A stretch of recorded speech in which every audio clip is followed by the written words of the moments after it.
Another blessed day, another hope.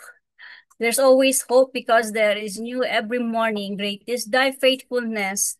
We are blessed by the new strength, the new life na meron kami ngayon as we're going to start our new week for this month, a second month, third week of this month.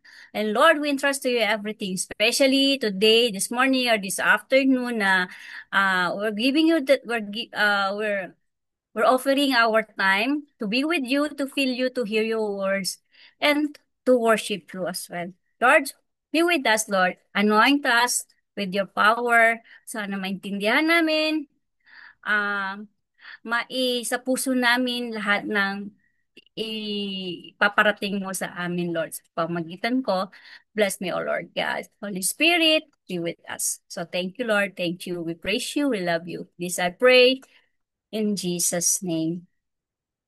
Amen. Amen. So, yun po. Today po is ang ganda ng ating ang ganda ng ating magiging sharing devotion from Oswald Chamber. Chamber. Yan. The title is meron na po nakikita niyo na po. Yan. Individual discouragement and personal growth. Individual. Yeah. Sa title pa lang, individual discouragement and personal growth. Ano kaya ibig sabihin nun? Yan. So, um, sabi po dito, kinuha po ito sabi na, ang gagamitin nating verse is coming from Exodus chapter 2 verse 11. Sabi dito is, Moses went out to where his own people were watched them at their hard labor. He saw an Egyptian beating a Hebrew, one of his own people. So alam po natin yung istorya ni Moses, di ba? Yung bang si Moses though raised in Pharaoh's palace as an Egyptian hero, a prince, becomes aware of his Hebrew identity. Sa verse na to, he steps out of royal privilege, di ba? And into the suffering of his people, witnessing an Egyptian beating a Hebrew slave. Moses is moved by injustice, and this moment stirs something deep within him. So, sabi nga po yung Exodus 2:11 marks turning point in the life of Moses and sets the stage for his future calling as Israel's deliverer. So, let me read po. Ito yung Moses saw the oppression, saw of his people, and was certain that he was the one to deliver them. But after he'd struck his first blow for God and for rightness, God allowed him to be driven into blank discouragement. God sent Moses into the desert to tend sheep, then left him there for 40 years. Imagine yan, 40 years. When at the end of these years, God reappeared and told Moses to go and bring forth his people. Moses was baffled. Whom am I should go? He replied. Tinanong niya si Lord. Nagkaroon siya ng no? Parang doubt. Nakalimutan niya, he'd forgotten that what he'd known in the beginning. Mula sa umpisa, kung paano siya hinubog ng Panginoon, paano sila nagkaroon ng communication, yung sa umpisa pa lang, in the beginning, di ba? And that he was the man that God had chosen for the task. And Moses had always been the right person for the job. Alam naman niya yun. But before he could actually do the job, he had to be trained and disciplined. He was not fully prepared for his work until he had learned communion with God. Sabi nga, kailangan lagi tayong, sa isang bagay na gagawin natin, kahit na yung sa pag-aaral, kailangan natin ng meron tayong training at meron tayong self-discipline. Maski sa sarili natin, di ba? Kapag wala tayong self-discipline, hindi natin magagawa yung goal natin. At kung wala rin tayong proper training, laging mag-end ng magkakaroon ng devastation, parang ganun. Mabay na So, to proceed po, we may have a vision of what God wants us to do sa ating buhay spiritual when teka, lakihan ko nga po. Wala. We may even start to do it. Then comes the equivalent of 40 years in the wilderness, as if God had ignored the whole thing. Then we are totally discouraged. God comes back and revives the call. We get nervous and say, who am I? We have to learn to draw on God's authority and power and say, I am who I am has sent me. Individual effort for God is an impertinence. Our individuality must be transformed by a personal relationship to Him. Imagine natin if we were Moises, di ba? 40 years, yung panahon kasi yun, ang tagal ng mga buhay. Pero yung 40 years, yung iniwan siya, feeling niya iniwan siya ni Lord, diba? Nagkaroon siya ng mga agam-agam, nagkaroon siya ng doubt, nagkaroon siya ng, yung parang, ang term ko dun is parang pagtatampo, kasi iniwan ako ni Lord. Iniwan ako ng Diyos. Nasaan si Lord? Nasaan siya sa mga buhay na ang daming nangyari na akala niya nag-iisa siya. Kaya, nagkulang pa rin siya ng pagtitiwala at yung faith niya hindi nabawasan, hindi ganun kalalim. Kaya sabi niya, karapat dapat ba ako? Or ako nga ba talaga ang kailangan mo, sabi niya kay Lord, diba? So we fixate on the individual aspect of the vision, seeing only what God wants us to do. If we had not entered into communion with Him, we'll meet with discouragement instead. And if you are going through a time of discouragement, take heart. There is a time of great personal growth ahead. Mm, yung story po ng sa Exodus na binasa natin sa verse natin, sabi dito, one day after Moses had grown up, he went out to where his own people were and watched them at their hard labor. He saw an Egyptian beating a Hebrew, one of his own people. Yun yung pinaka-summarize na nung kwento nung sa Exodus. And then, ito po yung wisdom from Oswald. Jesus Christ is always unyielding to my claim, to my right, to myself. Si Oswald ang nagsasalita dito. The one essential element in all our Lord's teaching about this discipleship is abandon. No calculation, no trace of self-interest. Ibig sabihin, kalimutan natin ang lahat.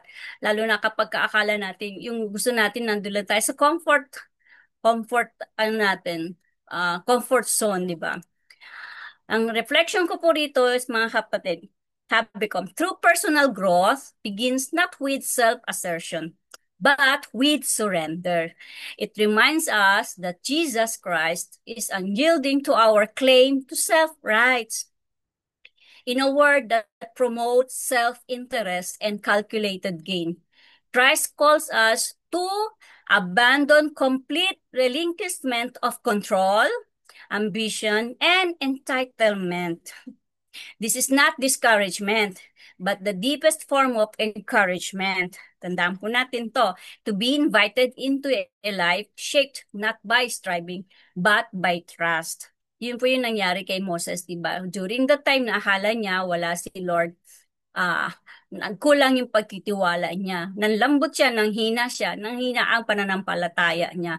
Kapag hinaatake tayo ng panghihina, parang ang physical natin, kapag naatake tayo ng kabay, naatake tayo ng nervyos, may depression, sunod-sunod na yan, meron, nadidistress na tayo, i-stress na tayo, nang lalambot na rin tayo at nagkakasakit tayo kasi nakulangan tayo ng tiwala sa lumikha sa atin, di ba? Nagkakaroon nagtitiw parang ang sarili lang pinagkakatiwala lang natin ang sarili natin. Kaya kapag hindi natin nagagawa yung goal natin, sa gawa lang natin, na-frustrate tayo. Pero ang gusto kasi ni Lord, maging total dependent tayo sa Kanya. Yun nga, yung term ng abandon dito is, kaya ba nating iwanan lahat para lang kay Lord? Kaya ba nating lumabas sa comfort zone natin to serve God? Sabi nga, di ba, lahat tayo may calling. Hanggang saan natin kayang ibigay yung buhay na, na hinihingi sa atin ni Lord. We have the freedom to choose, the freedom to, yung free will ba natin na mag-decision. Pero, ano bang kaya nating ibigay sa Kanya? Kumbaga, si Lord, 24/7 na nakabantay sa atin, 24/7 na nakikinig sa atin, 24/7 na nagmamahal sa atin, iniingatan tayo, pinoprotektahan tayo. Tayo kaya bilang mga anak niya, di ba? Ilang oras natin kaya, ilang oras ang kaya nating ibigay sa Kanya? Ilang oras yung kaya nating magpagkaroon ng communication sa Kanya sa pamamagitan ng pananalangin, ng quiet time, ng meditation, di ba? Yung ganun, pag-aaral ng mga salita niya para mas lalo natin siya makilala, di ba? So, individual encouragement, ito po yung title natin, i-connect lang natin, means being strengthened by the Spirit to let go of self and embrace the transforming presence of Christ. Growth is not measured by achievement, but by how much of ourselves were yielded to Him. As we abandon self-interest, we make room for divine interest where grace, wisdom, and purpose flourish. Ang sarap pong pakinggan, di ba? Sabi ko nga lagi ko sinasabi, libre ang lahat kapag kay Lord. Hihingin lang natin, mag-aas lang tayo. Pero syempre, kapag nag-aas tayo, ano ba yung nagawa natin para kay Lord na magiging confident tayo na, Lord, I know that hindi niyo ako papahiyain. Alam ko malakas ako sa iyo kasi ganon ka rin kalakas sa akin, di ba? Yung confident tayo dahil alam nating we're doing our best to serve Him. We're doing our best na mag-obey sa Kanya. We're doing our best na to trust Him, di ba? So, yung bang, sabi nga yung Christian life is like a go, grow, a glow. 'Di ba? Pagka nag-grow tayo, hindi tayo nag-glow sa mga achievements, sa mga physical na mga nakikita ng ating mata, bawa sa yung like, ito yung mga kayamanan, yung mga kaperahan, mga yun nga, yung mga achievement natin, o kaya yung mga title natin, o kaya yung mga natapos natin. But then, it is, it is inside of our heart. Di ba? So, yung kaya ba natin kalimutan yung sarili natin, and then, ang focus lang natin nasa Kanya. So, yun ang challenge sa atin mga kapatid. Di ba? So, ito, yung meaning ng ating lesson for today is identity awakening. Ito yung tatlong Identity awakening means si Moses begins to identify with the oppressed, not the oppressors. This is a spiritual and moral awakening. Compassion and justice. His reaction shows a heart sensitive to injustice. Naging siya, 'di ba? Naging parang sensitive siya pero parang wala sa yung pagiging sensitive niya, wala sa na hindi naka-align, foreshadowing his future role as a liberator. God's preparation. Though Moses acts impulsively, he kills the Egyptian in the next verses kung babasahin pa po natin yung mga karugtong na verses. This moment reveals God's shaping of his character, moving him from comfort to calling. Sabi nga, ang transformation hindi nangyayari ng isang iglap lang. Sabi, little by little or step by step, kailangan mas maganda yung transformation na yung talagang maganda yung ikabubunga, transformation na naka-align sa plano at sa will ni Lord. So mga kapatid, this verse reminds us that personal growth often begins with discomfort when we step into the pain of others and allow God to steer us toward purpose. Amen. So, ang ganda po, ano? So, dito po nagtatapos yung ating yung devotion natin. But then let me share also a song na paano ko ba to i-share? Teka po. Meron po akong song dito na open with.